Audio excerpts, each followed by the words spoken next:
Welcome on UBP TV. Our main message for this month, like last month, is that we remain bullish on equities. World growth should accelerate going into next year, thanks to Europe and the US, despite the fact that that growth will remain subpar, but will accelerate nevertheless.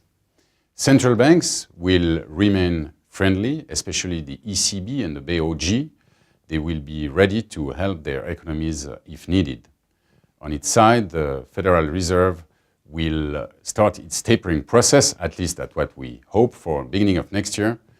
And that means that they will be a bit less generous in providing liquidity to the market.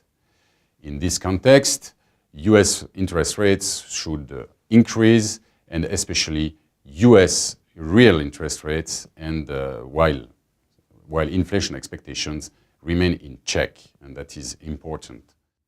That is why in the fixed income space, the only interesting asset class, according to us, is and remains the high yield.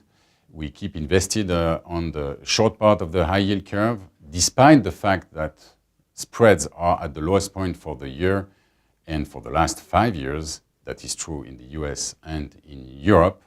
But the implicit default rates are much higher than the default rates we expect for that category. Generally speaking, in the fixed income space, we don't like duration, as I said before.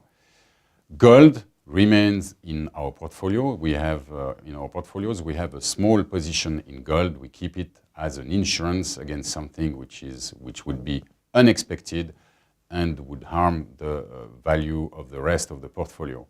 So it's a cheap insurance currently.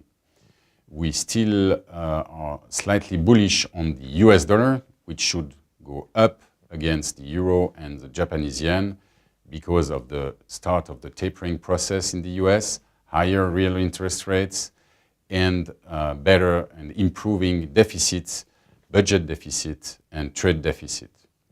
Lastly, as I said at the beginning, we remain bullish on equities, and we favor especially Europe, where we see lower valuation, especially in the southern countries of Europe, and higher expected earnings growth.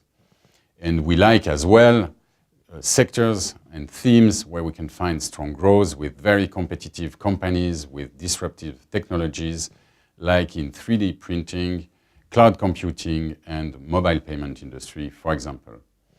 I thank you very much for your attention.